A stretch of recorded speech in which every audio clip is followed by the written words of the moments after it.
Olá, boa noite para você. Bem-vindo ao JG. Vem ver comigo quais são os destaques desta quarta-feira. 27 índios mortos no Maranhão por coronavírus. Falta de assistência em saúde reduz a chance de sobrevida. Com o projeto de lei do Fundeb permanente parado na Câmara Federal, a falta de recursos para a educação básica pode provocar o fechamento de escolas. Se não for aprovado, mais de metade dos alunos da educação pública correm o risco de perder, que as escolas irão fechar. 8º reajuste no preço dos combustíveis só neste ano. A gasolina vai ficar mais cara porque o aumento vai chegar ao consumidor. Os preços estão voltando, ao preço de antes da pandemia.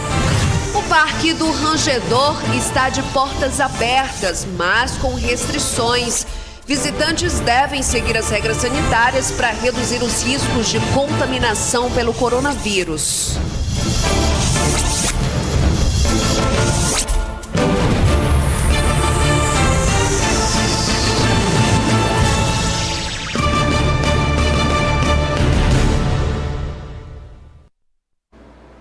Começar o JG com os números preocupantes de mortes entre os indígenas no Maranhão. Já são 27 óbitos por Covid.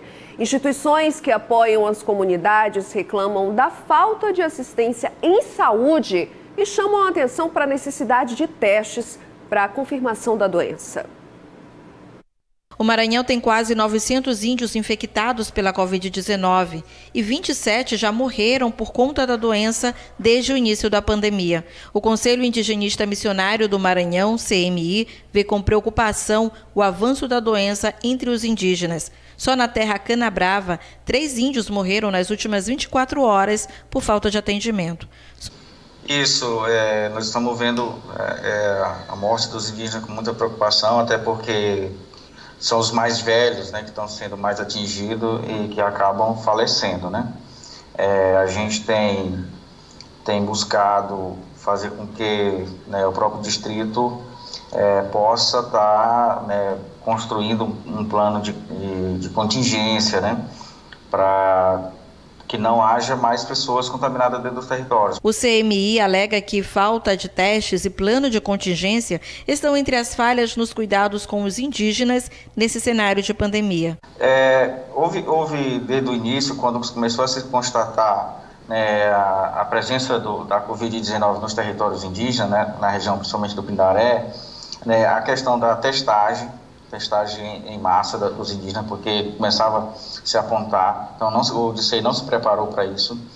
Os pontos de tratamento, porque aí os indígenas acabaram recorrendo aos municípios para poderem fazer isso, então não havia um local específico para o tratamento, então isso dificultou também a questão, e também o plano de contingência do próprio distrito para poder combater o avanço da Covid-19 dentro dos territórios indígenas. O governo do estado alega que o atendimento hospitalar aos indígenas acontece nas unidades macro-regionais. A assistência hospitalar às comunidades indígenas e aos pacientes indígenas, ela é feita através de fluxos de acesso que são definidos pelas regionais de saúde. Então, todos os hospitais macro-regionais, aqueles que estão inseridos dentro de territórios indígenas, dentro de cidades que têm territórios indígenas, eles se responsabilizam pela assistência a esses pacientes. Portanto, da mesma forma que é atendido a população de uma maneira geral, são atendidos também os pacientes indígenas, desde que ele tenha esse fluxo assistencial demandado pela atenção básica da sua região. Em esfera federal, o projeto de lei que define medidas preventivas contra a Covid para comunidades tradicionais foi sancionado pelo presidente, mas com 16 vetos. De maneira prática, para o combate à Covid entre indígenas, o governo do Maranhão prevê ainda a distribuição de material de higiene. O CMI, ação judicial contra o Distrito Sanitário Especial Indígena do Maranhão, para controle e contingência de infecções. Olha, a gente tem entrado em contato com a Defensoria Pública da União, através do defensor Yuri, para poder judicialmente a gente acionar o Distrito Sanitário Especial Indígena. O próprio Ministério Público Federal constituiu uma ação civil pública que deu entrada na Justiça Federal também, cobrando que haja um plano de contingência, que haja uma melhor atenção aos povos indígenas e ver se a gente consegue na Justiça uma decisão que obrigue o Distrito Sanitário Especial Indígena a fazer esse plano. Você viu aí na reportagem a situação das comunidades indígenas aqui no estado, que ficou mais complicada ainda na pandemia. Eu vou repetir o que acabou de dizer a matéria. São 27 óbitos por Covid. E hoje o presidente Bolsonaro sancionou a lei que prevê medidas de proteção a indígenas e povos tradicionais durante a pandemia. Foi criado um plano emergencial para enfrentamento à Covid-19 nos territórios indígenas, com medidas de vigilância sanitária e também epidemiológica para prevenção e contágio e disseminação da doença. Mas nesse texto aí tiveram 16 vetos, pontos importantes que ficaram de lado, como a garantia da distribuição de água potável, limpeza e desinfecção de aldeias. E o presidente vetou também a obrigatoriedade de liberação de recursos emergenciais para a saúde indígena. Em plena pandemia, dificuldades econômicas, vem aí mais um reajuste de combustíveis. Agora da gasolina, que foi repassado às distribuidoras, e é claro que sim, vai chegar ao consumidor. É o 8º reajuste só neste ano. Quem precisa abastecer, sente no bolso aí a diferença no preço. Nos postos, o valor do litro da gasolina chega a R$ 4,09. Hoje passou a valer o reajuste médio de 5% no preço do litro do produto que é vendido nas refinarias. Quem precisa abastecer diariamente já sentiu a diferença. A gente que trabalha como motorista de aplicativo, a gente tem o nosso lucro diretamente ligado ao preço da gasolina, né? Então, toda vez que a gasolina aumenta, a gente acaba tendo prejuízo. E olha que essa foi apenas mais uma alta registrada nos últimos tempos. Segundo o presidente do Sindicato dos Revendedores de Combustíveis no Maranhão, cerca de 8 aumentos foram registrados este ano. Segundo o Sindicato dos Revendedores de Combustíveis aqui do Maranhão, os últimos aumentos não foram repassados para os consumidores. Só que mesmo assim, segundo o sindicato, durante a pandemia, o volume de vendas sofreu uma redução de 60%. A gente teve no primeiro momento uma redução em torno de 60% das vendas, né? E com a retomada aí ela vem diminuindo, mas hoje ainda está entre uns 40% a menos do que era antes da pandemia. Quem precisa abastecer diariamente tem a sensação que o aumento é bem maior que os 5% de reajuste que foi divulgado. Está sendo péssimo porque é bastante perceptível que há um mês atrás a gasolina estava em torno de R$ 3,60, agora já está R$ 4,20 em alguns lugares. Então é ruim, a gente precisa se deslocar para ir para o hospital, para ir para qualquer lugar mercado e está pesando bastante. O Sindicato dos Revendedores de Combustíveis no Maranhão acredita que os preços estão voltando ao que era antes da pandemia e que uma hora ou outra esse reajuste iria chegar nas bombas e, consequentemente, para o consumidor. O preço do combustível hoje no Brasil ele é equiparado ao mercado internacional. Então, no começo da pandemia, o barril de petróleo, o consumo caiu, o barril de petróleo caiu muito e de maio para cá ele começou a retomar e já é o 8º aumento, com o de hoje, o 8º aumento consecutivo no preço da gasolina, né? Já tivemos 3 aumentos no preço do diesel. Fora etanol, que não é divulgado, mas que varia quase semanalmente, o biodiesel, que tem um percentual de mistura de 12% no diesel, né? Para os consumidores, esse aumento no valor da gasolina veio no pior momento. É o momento que mais precisava não aumentar nada. Está aumentando tudo agora. Ficando mais difícil ainda para o brasileiro sobreviver. Agora o repórter Eduardo Gomes mostra pra gente que a Segurança Pública do Estado ganhou um novo reforço para combater a criminalidade. 50 fuzis automáticos leves foram entregues pelo Exército Brasileiro ao Sistema de Segurança Pública do Estado. Essa doação foi feita agora há pouco aqui no auditório da Secretaria de Segurança Pública do Maranhão. A entrega simbólica foi feita pelos homens do Exército para a Polícia Militar.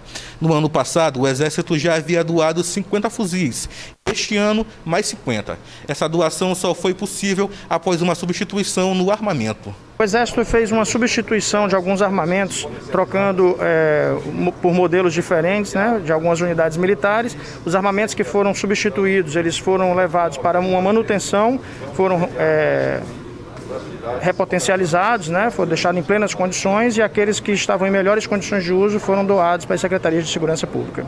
Segundo o secretário de Segurança Pública do Maranhão, esse armamento será utilizado em operações estratégicas para desarticular grandes quadrilhas.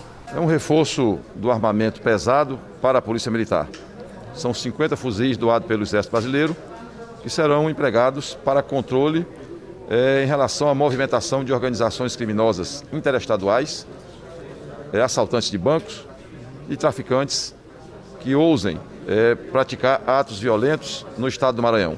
Da Secretaria de Segurança Pública do Maranhão, Eduardo Gomes, para o Jornal da Guará. E chegou o intervalo, eu volto já com Marcos Saldanha para análise política em pautas, eleições municipais, e tem muito mais também. O nosso intervalo é bem rápido. Fica aqui comigo no JG, eu volto já.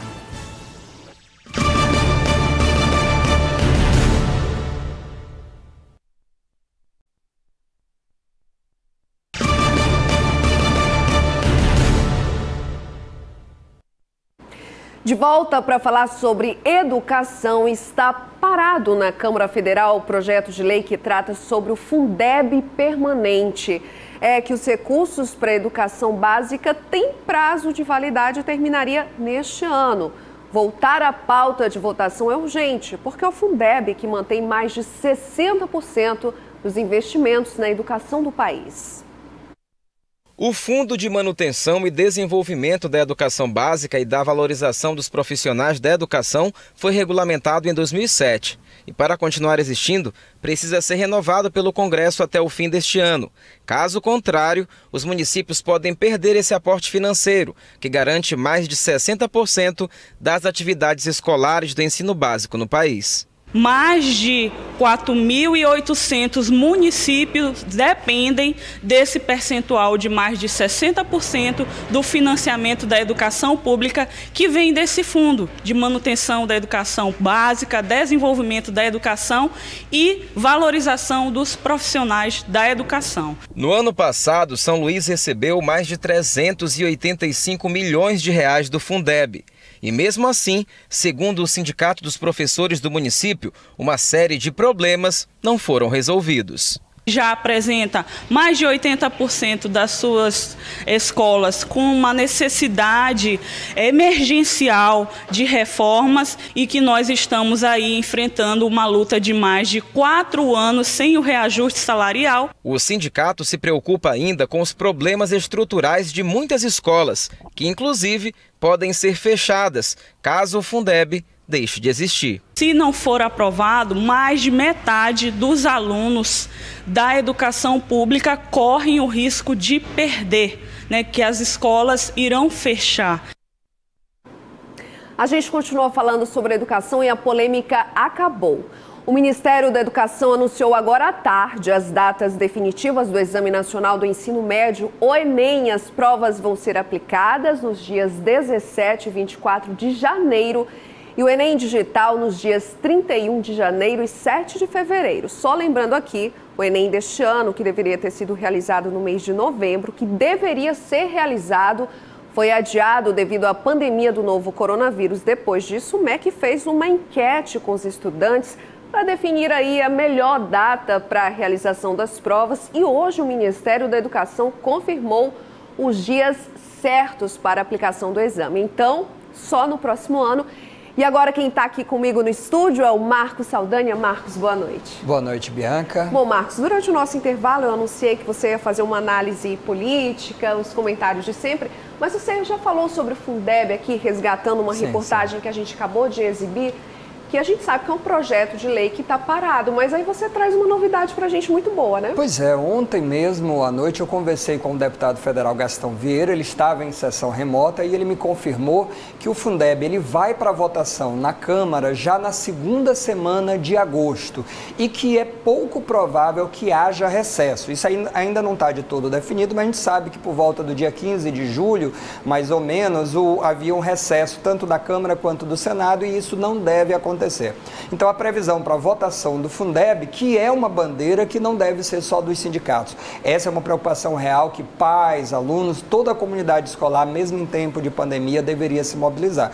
Os recursos, eles são fundamentais para manter. E a proposta que vai para a votação, ela ainda não é a melhor proposta, mas precisa, ainda que não seja a melhor, o próprio Gastão Vieira falou que não era essa proposta que ele desejava, são várias propostas, né?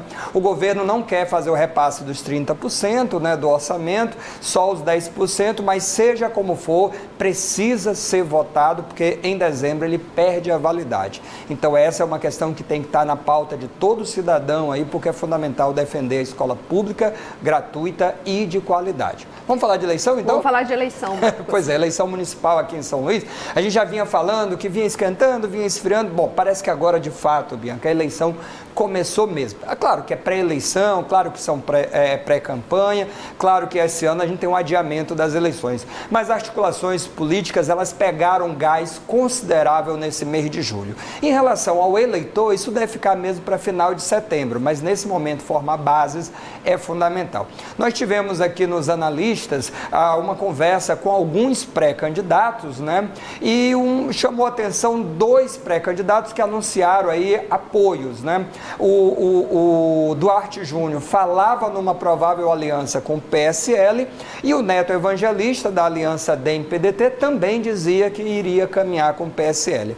E eis que durante a semana o Chico Carvalho disse que não tinha conhecimento de aliança alguma, que estava viajando para Brasília, isso ontem, para poder conversar com a Nacional e que não estava, segundo ele, apalavrado com ninguém. Então acabou que o PSL é um partido agora que virou uma noiva neste casamento das eleições, né? Por quê? Qual o peso do PSL? Grande, porque o fundo partidário é considerável do PSL. Um tempo de televisão muito grande e um fundo partidário. Não tem nada a ver com a ideologia, com o partido, com quem está lá. É que interessa muito, né? E seria muito bom para qualquer candidato ter essa aliança. Bom, um outro partido que está sendo cortejado também e ainda não se definiu é o PT. O Partido dos Trabalhadores aí tem uma possibilidade muito grande de caminhar junto com o PCdoB, né? Fala-se muito, mas não tem nada confirmado. Dentro do partido há uma grande possibilidade.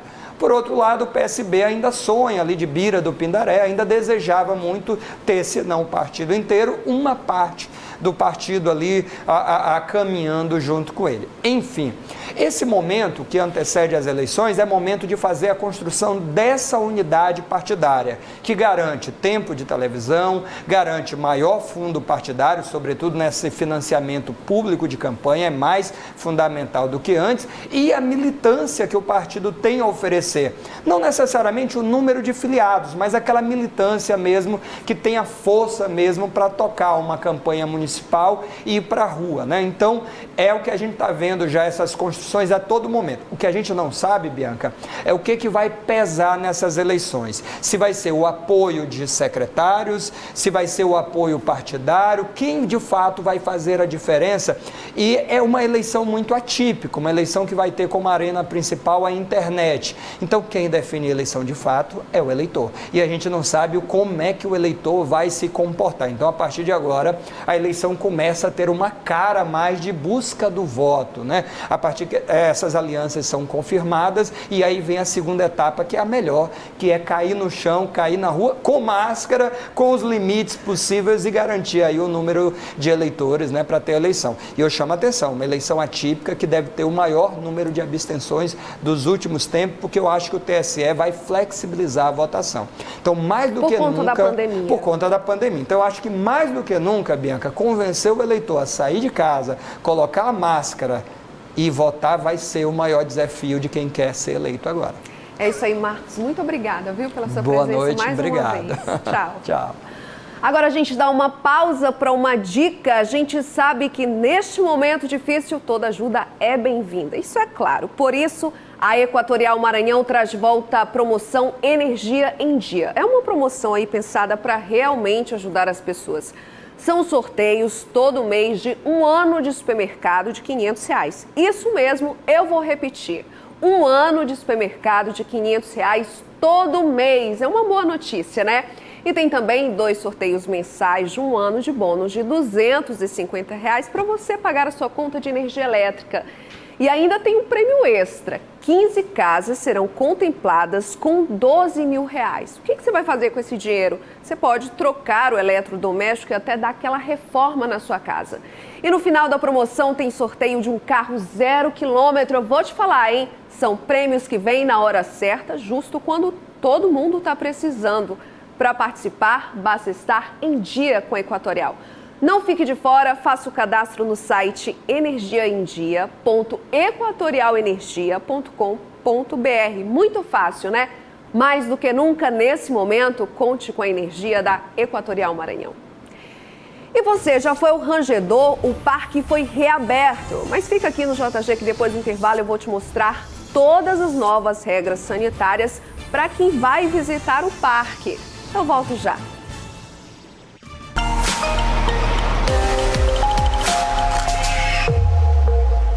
Às 13h26 tem baixa mar com 1,1 metro. Pela manhã, às 9h25, tem a primeira preia-mar do dia com 5,3 metros. E às 15h54, volta a baixa mar com 0,8 metro. E a quinta-feira termina com preia-mar de 5,1 metros a partir de 21h53.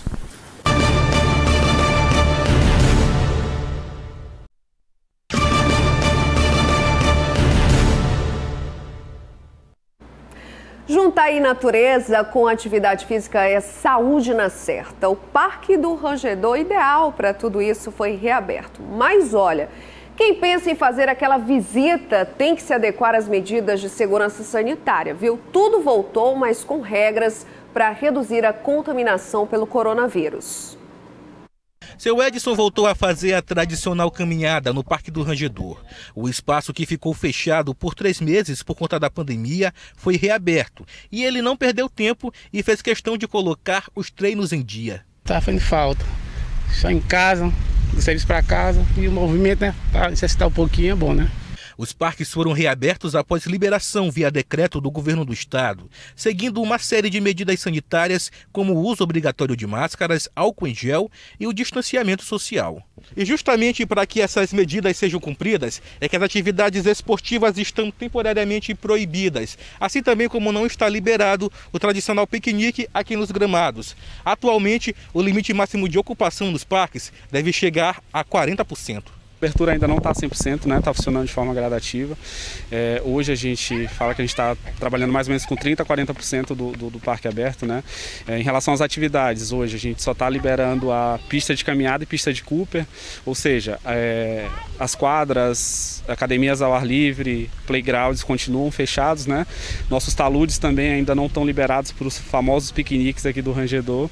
Então, nesse primeiro momento é isso, né? A gente está trabalhando tanto com o número reduzido de atividades, como também de pessoas de lotação, né, que a gente chama assim. Para quem tem dúvidas, uma placa foi colocada no centro do Parque do Rangedor com várias orientações. Quem frequentava o espaço pôde voltar a visitar o parque e entende a necessidade de seguir as medidas de prevenção. Até porque isso é importante para a saúde, né? E eu vejo com muito bons olhos, eu fico muito contente de ter reaberto esse espaço para a gente aqui. Tá fazendo falta, né? Sim, sim, com certeza. Quem frequenta o espaço também vai ter que aguardar um pouquinho para comprar algum alimento no local. É que as vendas de lanche estão proibidas, assim como o uso da academia e de assentos que estão isolados. As medidas estão sendo modificadas conforme a redução ou não dos casos de coronavírus aqui no estado. Apesar de muita gente querer o espaço totalmente liberado, é preciso ter calma e a placa indica uma mensagem muito importante.